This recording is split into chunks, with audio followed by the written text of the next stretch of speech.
Dear student, मैं हूं नवीन गाय और आपका स्वागत है हमारे यूट्यूब चैनल केमिस्ट्री पाठशाला में। ठीक है, ये हमारा चैनल केमिस्ट्री पाठशाला। ठीक है, आप अपने दोस्तों को बोल सकते हैं कि आप ये सर्च करेंगे केमिस्ट्री पाठशाला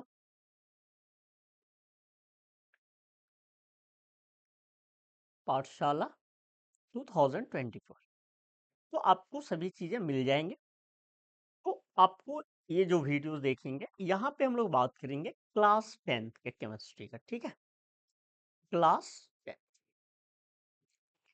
जब हम क्लास 10th की बात करें, यदि हम लोग बात करें क्लास 10th के लिए, इसमें हमें बात कर रहे हैं केमिस्ट्री में पढ़ने हमें 4 चैप्टर। अब क्लास 10th ये हो गया स्टेट बोर्ड जैक, आप सीबीएसई, एससी, ये हम लोग सीधा एनसीईआरटी को काम करेंगे। ओके, ये एनसीईआरटी के लिए हमारे पास होगा।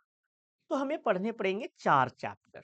ओके, 4 चैप्टर में से, टोटल 4 चैप्टर में से जो फर्स्ट चैप्टर है ना, वो है हम लोग का केमिकल रिएक्शन। ये है केमिकल रिएक्शन एंड उसी का इक्वेशन। ठीक है, ये चैप्टर्स हम लोग को पढ़ाई करने हैं, केमिकल रिएक्शन एंड इक्वेशन।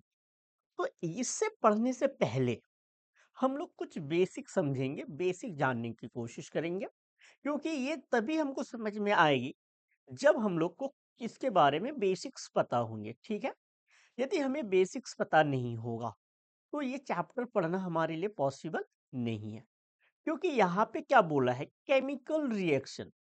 ठीक है, और उसका इक्वेशन लिखना पड़ेगा हम लोग को। तो सबसे पहले हम लोग केमिकल रिएक्शन को सपोज करेंगे।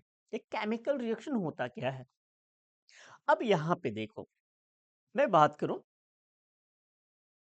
तो एक केमिकल रिएक्शन में हम बात कर सकते हैं कि ए बी रिएक्ट करेंगे।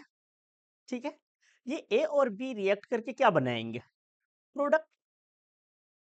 ठीक है, बनाएंगे तो क्या बनाएंगे, प्रोडक्ट बनाएंगे।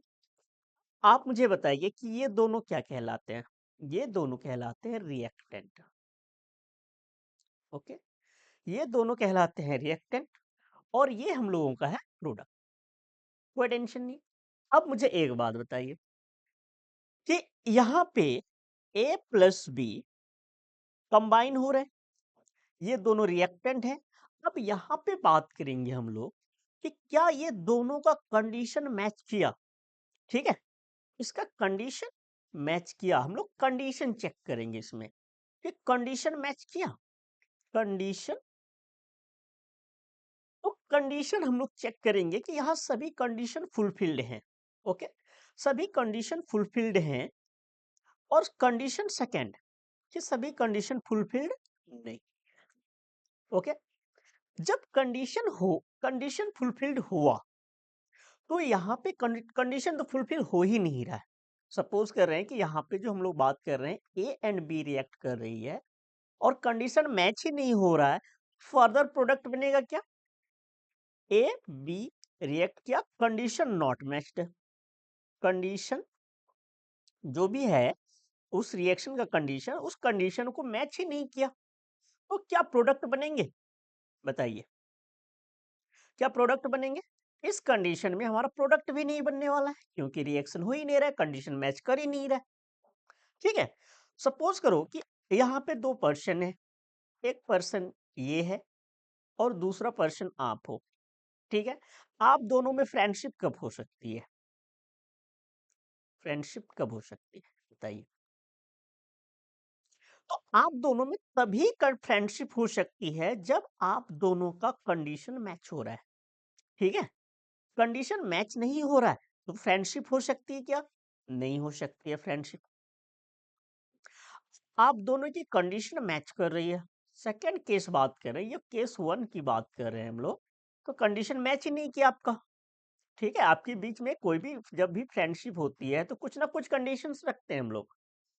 ठीक है, तो यहाँ पर दूसरा है कि यहाँ पे कंडीशन मैच कर रही है। ठीक है, तो यहाँ पे कंडीशन मैच्ड है, कंडीशन मैच हो गया, इसका मतलब आपकी फ्रेंडशिप भी बन गई। ठीक है, फ्रेंडशिप भी बन गई। तो यही पे हम लोग बात करेंगे कि फ्रेंडशिप हो गई। कंडीशन मैच नहीं किया, अब फ्रेंडशिप कभी नहीं बन सकते। कंडीशन मैच करेगा तभी हम फ्रेंडशिप हो सकते हैं। ठीक है, अब यहाँ पे सेम कंडीशन यहाँ पे हम लोग चेक करेंगे कि ये दोनों रिएक्शन करेंगे। ओके, ये दोनों के दोनों रिएक्ट कर रहे हैं, तो दोनों पे दोनों कब रिएक्ट करेंगे? जब इसका कंडीशन मैच करेगा। कंडीशन मैच नहीं किया, कोई रिएक्शन भी नहीं होगा, हमें प्रोडक्ट भी नहीं मिलेगा। ओके, इतना समझ में आया। अब मुझे बात करते हैं सेकेंड में।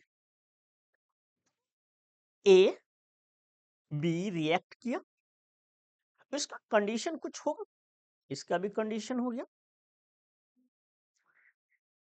यहां पे कंडीशन मैच कर गया।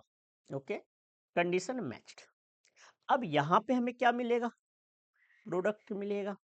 यस, प्रोडक्ट मिलेगा हम लोग को, कोई टेंशन नहीं भाई, इसमें तो कोई टेंशन नहीं है कि प्रोडक्ट मिलेगा।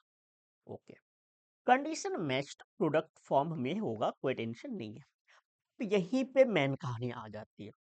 ठीक है, कि ए और बी रिएक्ट कर रहे हैं, टेंशन फ्री। ए और बी रिएक्ट करके क्या बना रहे हैं? प्रोडक्ट बना रहे हैं, हमें कोई टेंशन नहीं है। मुझे एक बात बताओ, यहाँ पे प्रोडक्ट का जो फॉर्मूला होगा, यहाँ पे कुछ प्रोडक्ट बनेगा, मैंने सीधा प्रोडक्ट लिख दिया, क्या ये प्रोडक्ट ही होगा? नहीं, ऐसा तो नहीं हो सकता। ये ए एंड बी कंबाइन करेंगे, कंबाइन करेंगे, प्रोडक्ट का मॉलिक्यूलर फार्मूला क्या होगा? ठीक है, मॉलिक्यूलर फार्मूला। अब बताइए, मॉलिक्यूलर फार्मूला ऑफ प्रोडक्ट, यही हम लोग की मेन कहानी रहेगी। कि जब तक हम लोग को ये समझ में ना आ जाए कि कोई भी प्रोडक्ट का जो जब कोई भी रिएक्टेंट रिएक्ट कर रहा है, तो प्रोडक्ट का मॉलिक्यूलर फार्मूला क्या होगा। अब आप मुझे बताओ कि कंडीशन मैच प्रोडक्ट का तो पहला केस है कि या तो ए बी बनेगा प्रोडक्ट। ठीक है, दूसरा क्या बन सकता है भाई? ए टू बी बनेगा। तीसरा क्या बन सकता है भाई? ए बी टू बनेगा। क्या बनेगा? फोर्थ में बात कर सकते हैं हम लोग, ए थ्री बी टू। इस सभी में से एक्सेट्रा आप कुछ भी लिख सकते हो। ठीक है, आप कुछ भी लिख सकते हो। मुझे एक बात बताओ कि यहाँ पे कौन से प्रोडक्ट बनेंगे? A B, A two B, A B two या बी टू ए? हमको कैसे पता करेंगे? हम लोग यहीं पे आके अटके हैं कि हम लोग कैसे पता करें कि कौन सा प्रोडक्ट बनेगा। ठीक है, कि ए बी रिएक्ट कर रहे हैं, प्रोडक्ट बन रहे हैं, प्रोडक्ट का मॉलिक्यूलर फार्मूला क्या होगा? ठीक है, और भी कुछ लिख सकते हैं, कोई टेंशन नहीं है। लेकिन इतने से हम लोग काम करेंगे। इसका प्रोडक्ट का मॉलिक्यूलर फार्मूला क्या होगा? ठीक है, अब बताइए प्रोडक्ट का मॉलिक्यूलर फार्मूला क्या होगा, आप बता सकते हैं? मैं तो नहीं बता डिसाइड कर सकता हूं अभी। ठीक है, क्योंकि मुझे ए और बी के बारे में पता ही नहीं है, उसका नेचर क्या है। सबसे पहले ना हमें ए टू बी का यहाँ पे जो भी प्रोडक्ट है उसको समझने के लिए कुछ काम करनी पड़ेगी। ठीक है, उस काम को क्या करना पड़ेगा, हमारी बेसिक अंडरस्टैंडिंग क्या होनी चाहिए कि यहाँ तक हम पढ़े हैं, पढ़ने के बाद कुछ भी प्रोडक्ट बने हमें टेंशन नहीं है, लेकिन इतना समझ में आ जाए कि जब हम कोई केमिकल रिएक्शन लिख रहे हैं तो मुझे प्रोडक्ट का मॉलिक्यूलर फार्मूला के बारे में सोचना ना पड़े। ठीक है, क्योंकि आप जो टेंथ में है अभी, टेंथ में है तो क्या करेंगे भाई? फॉर्मूला होगा, रट्टा भी मारेंगे, कितना रट सकते हैं आप? ठीक है, बहुत ज्यादा तो नहीं रट सकते हैं। तो यहाँ पे हमें बेसिक अंडरस्टैंडिंग चाहिए होगी। बेसिक अंडरस्टैंडिंग में आपको क्या क्या चाहिए? एकदम बेसिक अंडरस्टैंडिंग चाहिए होगी। ठीक है, बेसिक अंडरस्टैंडिंग में सबसे पहले आपको पता होना चाहिए एटॉमिक स्ट्रक्चर के बारे में। एटॉमिक स्ट्रक्चर, ठीक है, एटॉमिक स्ट्रक्चर में आपको इलेक्ट्रॉन प्रोटॉन न्यूट्रॉन, बस इलेक्ट्रॉन प्रोटॉन और न्यूट्रॉन ये पता है। इसके बाद हमें क्या चाहिए? इसके बाद हमको चाहिए वैलेंस, वैलेंस सेल और वैलेंस इलेक्ट्रॉन के बारे में पता होनी चाहिए। ओके, फिर हमें पता होनी चाहिए इलेक्ट्रॉनिक कॉन्फ़िगरेशन के बारे में। इलेक्ट्रॉनिक कॉन्फ़िगरेशन, ओके, ये पता है। ये कहाँ तक पता होनी चाहिए? आप 10th में है तो एटलीस्ट आपको 1 to 30 तो पता होना ही चाहिए, ठीक है। फोर्थ नंबर आपको क्या पता चल होना चाहिए? फोर्थ में आपको पता होना चाहिए ये कौन से मेथड से चाहिए भाई। ये आपको के एल एम एन मेथड से पता है तो भी चलेगा, आपको S P D F method से पता है तो भी चलेगा, ठीक है। फोर्थ नंबर में हमें क्या चाहिए? वैलेंसी। क्या पता होनी चाहिए? वैलेंसी के बारे में पता होनी चाहिए, ठीक है। फिफ्थ में हम लोग क्या पता होनी चाहिए? फॉर्मेशन ऑफ आयंस, इसके बारे में पता होनी चाहिए, फॉर्मेशन ऑफ आयंस, ठीक है। हमने बोल दिया कि ए एलिमेंट है, ये कौन से पॉजिटिव आयन फॉर्म करेंगे, कौन से नेगेटिव आयंस फॉर्म करेंगे, ठीक है। कौन से आयन फॉर्म करेंगे, ए प्लस बनाएंगे या ए माइनस बनाएंगे, तो ये पता होनी चाहिए। और देखने के बाद उसके इलेक्ट्रॉनिक कॉन्फ़िगरेशन को जैसे ही आपको देखे तो आपको बता देना चाहिए कि ये क्या करेंगे, ठीक है। इसके बाद 6 नंबर में आपको क्या पता होनी चाहिए? रेडिकल के बारे में, ठीक है। रेडिकल के बारे में पता होना चाहिए। रेडिकल का हम ओवरव्यू दे रहे हैं आपको। रेडिकल मीन्स आपको आयंस पढ़ लिया, ये क्या है? NO3 माइनस, ये एक रेडिकल है। SO4 2 माइनस, ये क्या है? ये एक रेडिकल है। इसको हम आयंस के केस में नहीं करेंगे, ठीक है, ग्रुप नेम में नहीं रखेंगे। इतना चीज तो आपको पता होना ही चाहिए। इतना चीज पता है तो हम लोग क्या कर सकते हैं, सभी चीजों को समझ सकते हैं और एकदम आप केमिस्ट्री में बहुत ही इजी इसको सीख सकते हैं और आप इस चैप्टर को कंप्लीटली फिनिश कर सकते हैं और आप एग्जाम में अच्छा मार्क्स स्कोर कर सकते हैं। लेकिन आपको ये सभी चीजें पता होनी चाहिए। आप एक दो चीज हम लोग ऐड भी कर लेंगे, उसमें कोई टेंशन नहीं, जब हमको याद रखिएगा, याद आएगा कि हाँ ये भी रिक्वायरमेंट है तो उसको भी ऐड कर लेंगे। लेकिन ये बेसिक 6 चीजें तो आपको पता होनी ही चाहिए। क्या पढ़ने के लिए? क्या पढ़ने के लिए? केमिकल रिएक्शन को स्टडी करने के लिए, ठीक है। इसको रिएक्शन करने के लिए, इसको समझने के लिए हमें क्या चाहिए होगा? ये 5-6 चीजें हमें याद रखनी पड़ेगी, ये होनी ही चाहिए, ठीक है। तो अब यहाँ पे देखेंगे कि ये एटॉमिक स्ट्रक्चर हम एडवा वो बेसिक नहीं पढ़ने वाले हैं, हम इसमें केवल atomic structure, Bohr's atomic structure पढ़ेंगे, ठीक है। इसमें कोई टेंशन नहीं कि बेसिक से कब से स्टार्ट हुई वो हमें नहीं पता, केवल हम इस तीनों का ही पोजीशन देखेंगे और इसका हम लोग काम करेंगे। इसके आगे हमें जाना ही नहीं है, उतना इससे पीछे भी जाना है हमको, ठीक है। तो सबसे पहले ये सभी चीजें हम लोग क्लियर करेंगे, वन बाय वन क्लियर करेंगे। आपको कोई भी डाउट होगा तो आप पूछते चले जाएंगे, ठीक है। आज हम लोग बहुत ज्यादा नहीं, केवल 2 टॉपिक क्लियर कर पाएंगे, देखते हैं कितना कर पाते हैं। तो ये चीजें हमें पता होनी चाहिए। तो पहला हम लोग बात करेंगे एटॉमिक स्ट्रक्चर के बारे में, ठीक है। पहला टॉपिक हम लोग एटॉमिक स्ट्रक्चर के बारे में बात करेंगे, okay.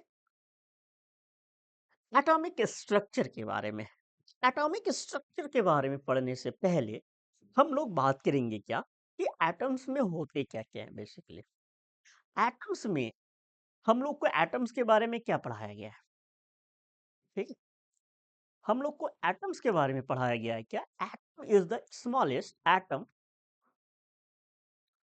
Is the smallest indivisible particle, ठीक है।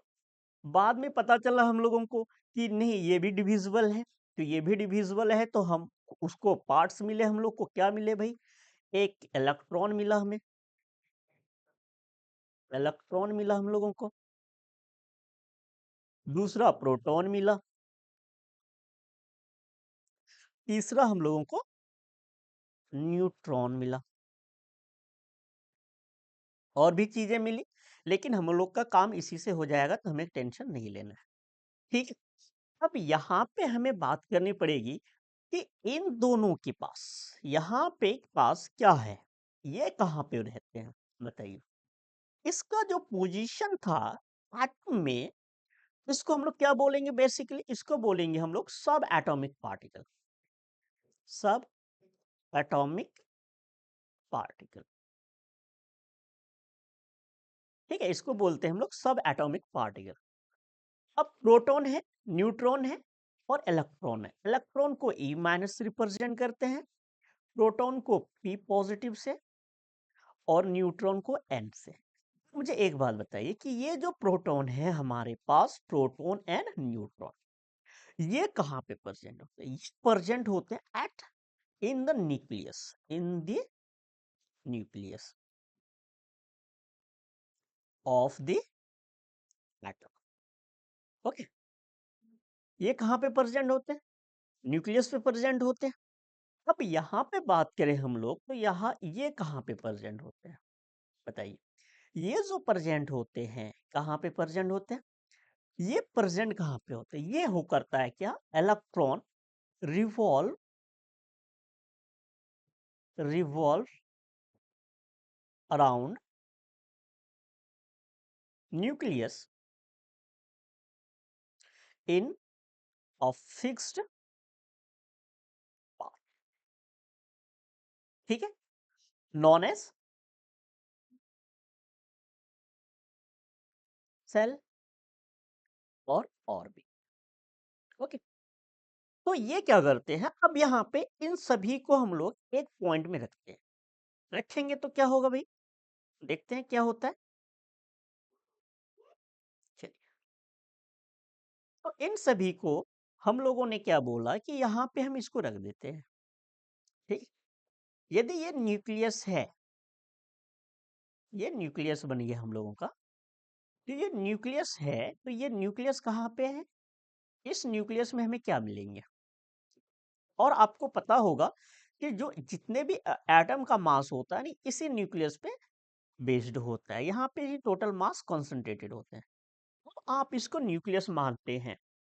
तो न्यूक्लियस पे यहाँ पे कौन प्रेजेंट होंगे, यहाँ पे प्रेजेंट होंगे प्रोटॉन एंड न्यूट्रॉन, ठीक है।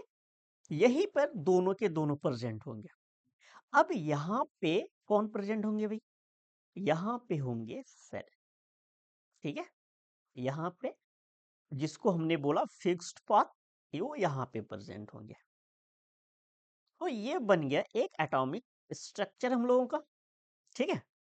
ये हम लोग का सही नहीं बना पा रहे हैं, उससे इग्नोर करेंगे, लेकिन आपको समझ में आ रहा है ये आप बताएंगे। ये हम लोगों का हो गया, ठीक है। अब यहाँ पे हम लोग बात कर सकते हैं कि ये जब हम लोग का बन गया, तो ये क्या बन गया हम लोग का।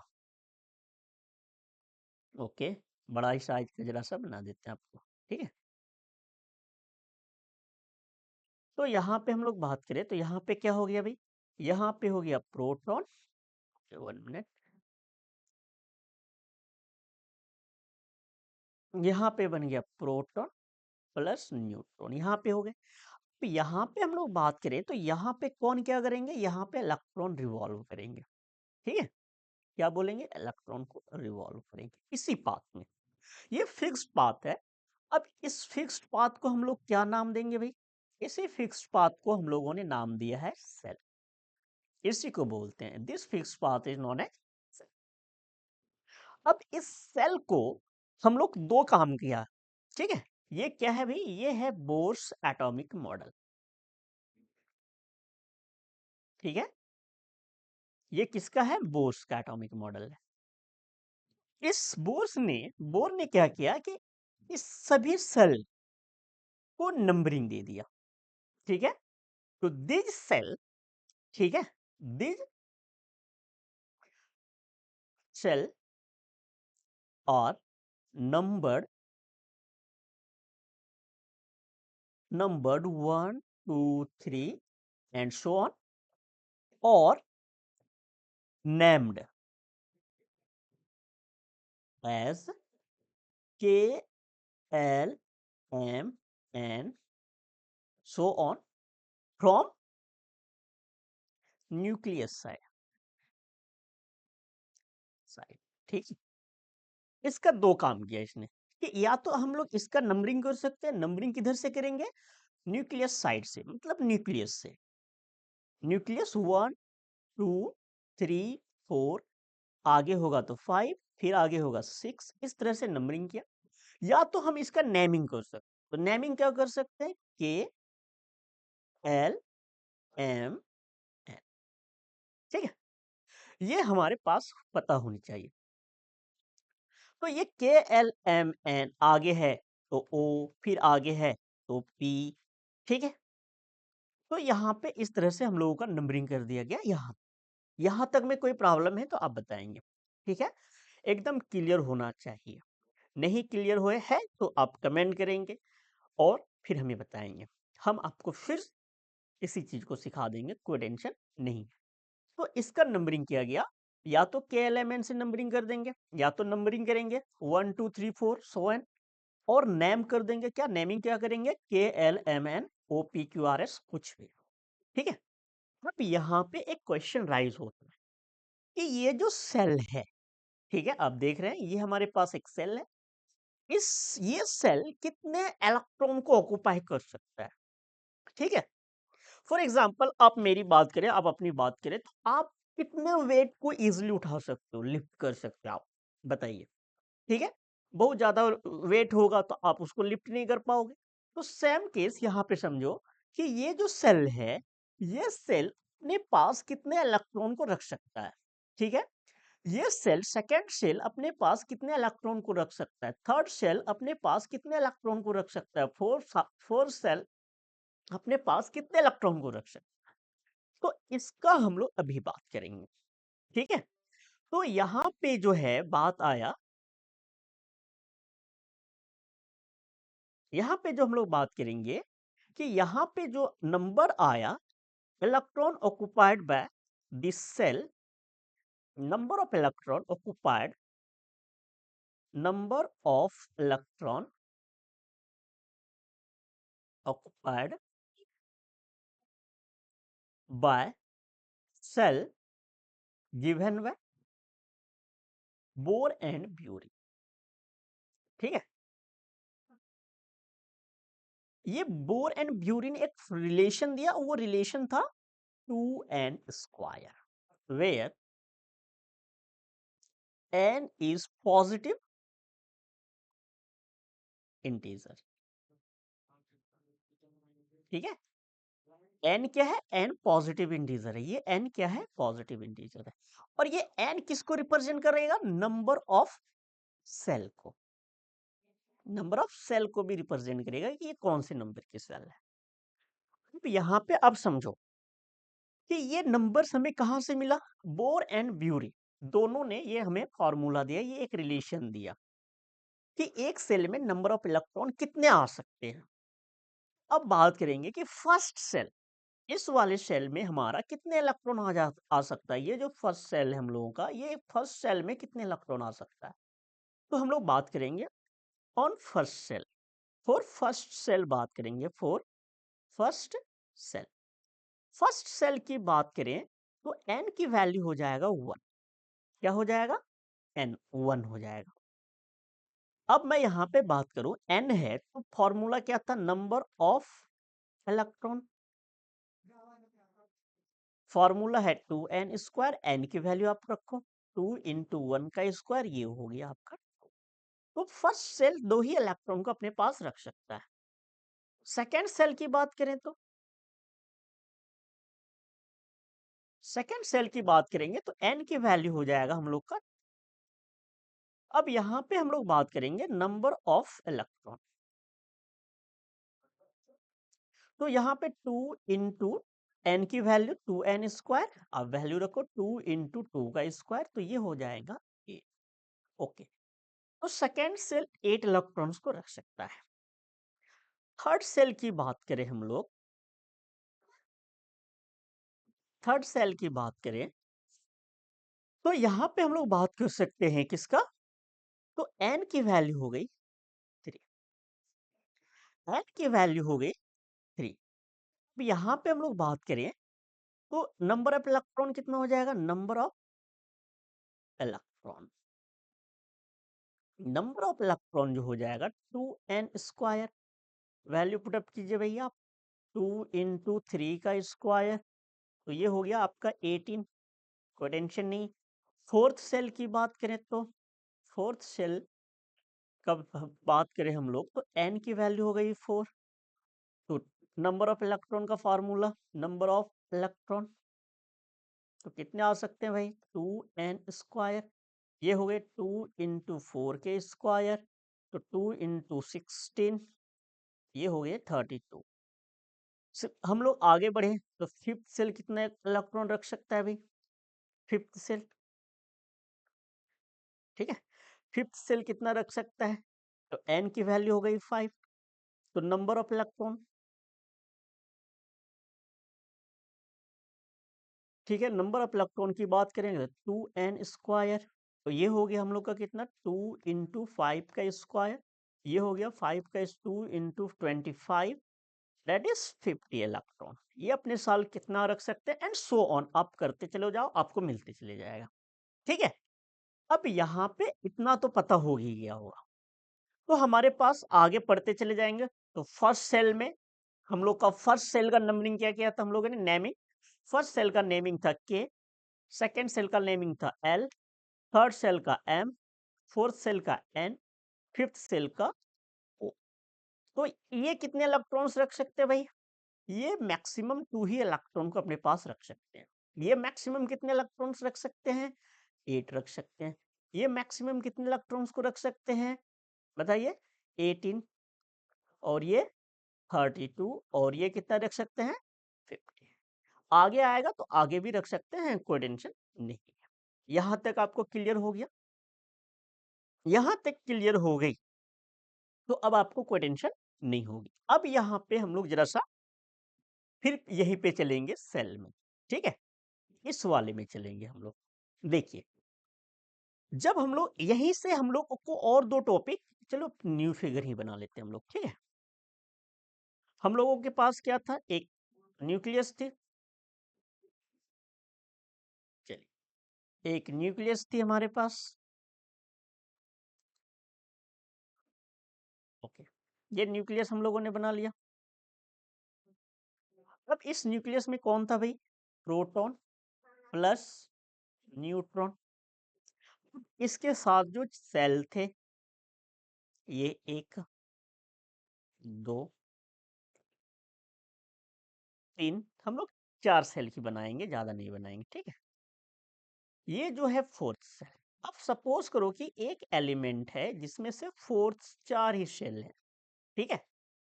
तो ये जो आउटर मोस्ट सेल है ना, ये जो आउटर मोस्ट सेल है, और ये तीनों के तीनों इनर सेल, ठीक है, ये इनर सेल है, ये है, सॉरी इधर नहीं लिखेंगे क्योंकि प्रॉब्लम हो जाएगी, फिर आपको समझ में नहीं आएगा कुछ चीजें। ये जो 3 है आपके पास, ये जो 3 है, 1 मिनट रुक जाइए।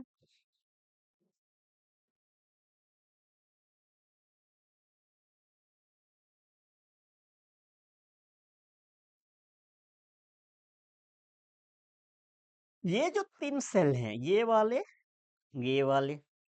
और ये जो आउटर मोस्ट सेल है, इस आउटर मोस्ट सेल को हम लोग बोलते हैं वैलेंस सेल, ठीक है, इसको बोलते हैं वैलेंस सेल।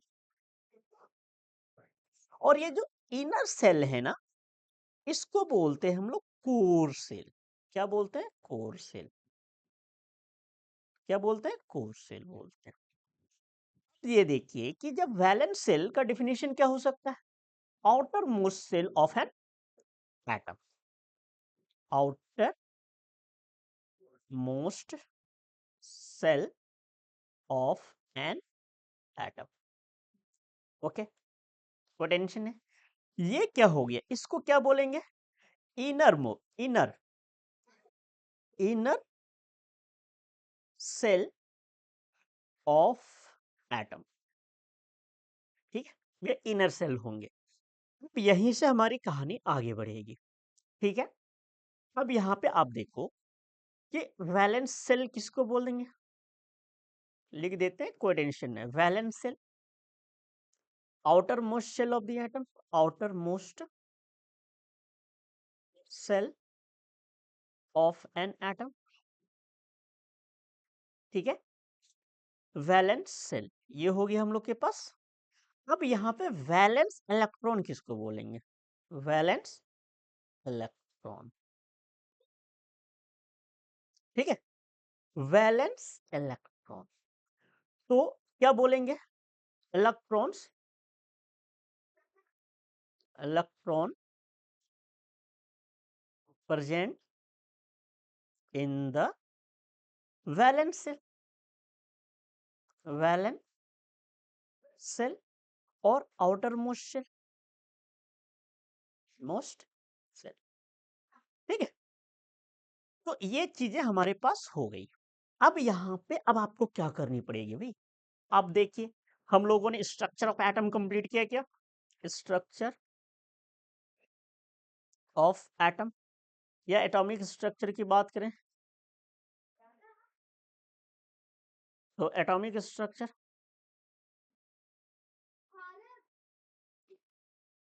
स्ट्रक्चर, ओके, ये वो फिनिश हो गया। वैलेंस सेल ये फिनिश हुआ। दूसरा हम लोग बात करेंगे इलेक्ट्रॉनिक, ये वैलेंस इलेक्ट्रॉन, वैलेंस इलेक्ट्रॉन, ठीक है। ये इन दोनों में से हमने इसको भी कंप्लीट किया, यहां तक में कोई डाउट है तो बोल सकते हैं। फिर हमने वैलेंस सेल के बारे में भी बात किया, और यहाँ पे हमने बात किया वैलेंस इलेक्ट्रॉन के बारे में भी। अब जो हम लोग का फोर्थ टॉपिक है वो क्या है भाई, देख ले। तो हम लोग का फोर्थ टॉपिक जो है वो है इलेक्ट्रॉनिक कॉन्फ़िगरेशन, ठीक है। ये इलेक्ट्रॉनिक कॉन्फ़िगरेशन आपको पता होनी चाहिए। जब तक और इसमें एक और रूल जोड़ना पड़ेगा भाई, सेवेंथ नंबर क्या होगा, सेवेंथ नंबर हम लोग बात करेंगे ऑक्टेट रूल, ऑक्टेट रूल, ठीक है। ये ऑक्टेट रूल भी हम लोग को पढ़ना पड़ेगा। तो अभी तक हम लोगों ने क्या किया है, अब हम लोग बात करेंगे इलेक्ट्रॉनिक कॉन्फ़िगरेशन के बाद, इलेक्ट्रॉनिक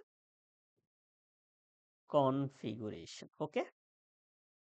अभी हम आपको मोस्टली 10 तक कराएंगे, ठीक है। कहाँ से कराएंगे, सोडियम, ठीक है। आपको हम बेसिक तो आपको पता ही होगा, ठीक है। तो हम अभी कराएंगे केवल सोडियम से लेके कैल्शियम तक बस, बाकी आप करेंगे। और आपका होमवर्क रहेगा क्या, कि आप होमवर्क रहेगा कि आपको यहाँ तक पढ़ लिए हैं तो ये भी कर लेंगे कि आपको 21 टू 30 तक के इलेक्ट्रॉनिक कॉन्फ़िगरेशन आपको करने हैं, ठीक है। यदि आपने कर लिया है तो आप बोलेंगे डन बोलेंगे, ठीक है। और नहीं फिर नहीं बोल सकते, लेकिन आपको मैं इतना ही करके दिखाऊंगा अभी के अभी। तो अभी देखो आप, अभी आपको सोडियम के बारे में पता है, सोडियम का सिंबल क्या होता है अभी, सोडियम सिंबल लिखते हैं Na, Na यहाँ पे एटॉमिक नंबर होता है 11। यहाँ पे बात करें तो इसके हमारे पास कुछ सेल होंगे, KLMNO,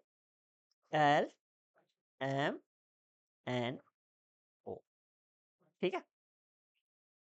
तो सोडियम का कितना होगा भाई, सोडियम का होता है एट 11, एटॉमिक नंबर 11। तो इसके पास तो इसकी कैपेसिटी 2 है, इसकी मैक्सिमम कैपेसिटी 8 है, और ये इसकी कैपेसिटी, कहानी कंप्लीट हो गई, कोई प्रॉब्लम नहीं।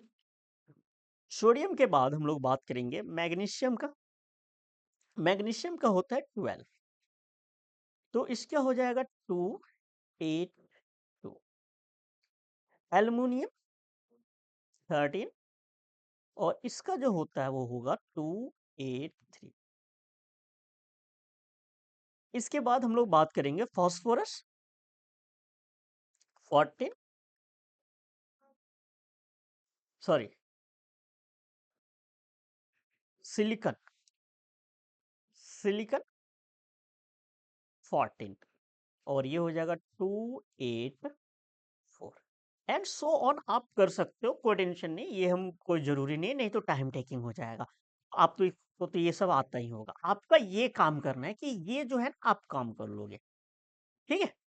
अब यहाँ पे देखिए, ये जो है इसको अब यहाँ पे समझते हैं जरा सा, इसको क्या बोलेंगे, इसको बोलेंगे वैलेंस इलेक्ट्रॉन।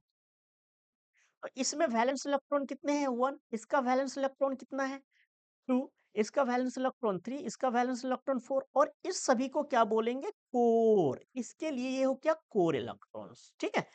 आपको पता होगा कि किसी भी रिएक्शन में कौन पार्टिसिपेट करते हैं, वैलेंस इलेक्ट्रॉन ही पार्टिसिपेट करते हैं। वैलेंस इलेक्ट्रॉन क्या करते हैं, रिएक्शन में पार्टिसिपेट करते हैं, ठीक है। कोई भी कभी भी रिएक्शन होती है तो कौन से इलेक्ट्रॉन पार्टिसिपेट करते हैं, सिर्फ और सिर्फ वैलेंस इलेक्ट्रॉन ही रिएक्शन में पार्टिसिपेट करते हैं। तो यहाँ पे हम लोग बात कर सकते हैं, क्या वैलेंस इलेक्ट्रॉन रिएक्शन में पार्टिसिपेट करते हैं, यस। क्या कोर इलेक्ट्रॉन रिएक्शन में पार्टिसिपेट करते हैं, नहीं, ठीक है। तो कभी भी कोर इलेक्ट्रॉन्स रिएक्शन में पार्टिसिपेट नहीं करते हैं। समझ में आई बात। अब यहां से आपको समझ में चीजें आ गई, यहां तक आई है, तो आप इसको रिवीजन करो, प्रैक्टिस करो, कुछ ना कुछ, ठीक है। क्योंकि अब इससे आगे मैं अभी नहीं पढ़ाऊंगा, नहीं तो वीडियो बहुत लंबी हो जाएगी, और हमें पता है कि आप लोग बहुत लॉन्ग वीडियो तो देखते नहीं है, तो इसलिए अभी हम इसको यहीं पे कंप्लीट करेंगे। आगे जो हम लोग बात करेंगे, ऑक्टेट रूल, वैलेंसी, इस सभी को हम लोग डिटेल में बात करेंगे। लेकिन यहाँ तक आपको कॉन्सेप्ट क्लियर है तो आप मुझे जरूर बताएंगे, ठीक है। आपको ये वीडियो अच्छी लगी तो आप अपने साथ अपने दोस्तों के साथ भी शेयर करें, ठीक है। अपने नॉलेज को, इसको जितनी शेयर हो उतनी करें, और वीडियो को लाइक करें, हमारे इस चैनल को सब्सक्राइब भी करें, ठीक है। चैनल है केमिस्ट्री पाठशाला, श्री पाठशाला, ठीक है। और यहाँ पे 2024 आप सर्च करेंगे, आपको मिल जाएगा, आप इसको सब्सक्राइब भी करें, एकदम दोस्तों को भी भेजें। यदि आपको मेरी ये एफर्ट अच्छी पसंद आ रही है तो एकदम जरूर से लाइक करें, और आप इस अपने साथ साथ, आप 10th में हैं तो अपने साथ साथ अपने जूनियर को भी रिकमेंड करें, ठीक है, क्योंकि वो अगले साल वो भी 10th में आने वाले हैं, तो उसको भी रिकमेंड करें, ठीक है। तो आज इतना ही रहने देते हैं, थैंक यू। चलिए आगे फिर मिलते हैं नेक्स्ट वीडियो में, थैंक यू।